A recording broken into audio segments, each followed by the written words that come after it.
হাইলাকান্দিতে ভোটকর্মীদের প্রশিক্ষণ জোর কদমে। বিশেষ নজর দেওয়া হচ্ছে মহিলা ভোটকর্মীদের দিকে। এবার উল্লেখযোগ্যভাবে বেড়েছে মহিলা ভোটকর্মীর সংখ্যা। গত নির্বাচনে মাত্র 6টি পিঙ্ক ভোট কেন্দ্র ছিল হাইলাকান্দিতে। এবার পিঙ্ক ভোট কেন্দ্রের সংখ্যা বেড়ে দাঁড়িয়েছে 50-এ। এর মধ্যে হাইলাকান্দি কেন্দ্রেই 42টি পিঙ্ক ভোট কেন্দ্র। আলগাপুর কাটলিছড়া কেন্দ্রে থাকবে অন্য 8টি পিঙ্ক ভোট কেন্দ্র। হাইলাকান্দির এসএস কলেজে শনিবার থেকে শুরু হয়েছে দুদিনের বিশেষ প্রশিক্ষণ শিবির। মহিলা ভোটকর্মীরা সুষ্ঠুভাবে ভোটের কাজ সম্পন্ন করবে, আশাবাদী ভোট প্রশিক্ষক।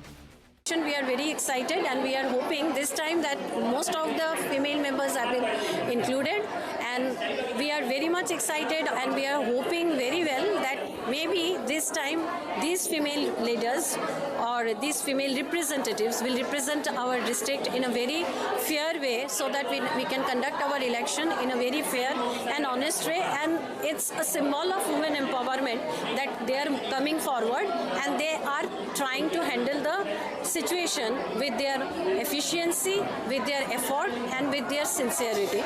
মহিলাদের প্রিসাইডিং অফিসার পর্যায়ের করণীয় কাজ এবং তাদের দায়িত্ব সম্পর্কে প্রশিক্ষণ দেওয়া হয়। প্রশিক্ষণ শিবিরে অংশ নিয়েছেন 262 মহিলা ভোটকর্মী। রয়েছেন প্রিসাইডিং, ফার্স্ট পোলিং এবং সেকেন্ড পোলিং অফিসার সহ অন্যান্যরা। শুধু মহিলাদের পরিচালিত ভোট কেন্দ্রের সংখ্যা প্রায় 8 গুণ বেড়েছে। এজন্য মহিলা ভোটকর্মীরা জেলা প্রশাসনকে ধন্যবাদ জানিয়েছেন। তো আশা করছি প্রথমবার একটু ভয় বা ভীতি বা একটু তো দ্বিধা আছে মনের মধ্যে, কিন্তু আমরা আশা করছি যেভাবে আমাদেরকে ট্রেনিং দেওয়া হচ্ছে আমরা সুন্দরভাবে সেটা করব। আর খুবই আমাদের ভালো লাগছে যে আমাদের অ্যাডমিনিস্ট্রেশন আমাদের মেয়েদের উপর এত বড় একটা গুরুদায়িত্ব দিয়েছে। সেটার জন্য আমরা অবশ্যই ওনাদের কাছে কৃতজ্ঞ যে ওনারা যে মনে করেছেন যে আমাদের পক্ষে এটা করা সম্ভব, কারণ সাধারণত মেয়েদেরকে ইলেকশনে এত বেশিভাবে আমাদের হাইলাকান্দিতে কখনো কাজে লাগানো হয়নি।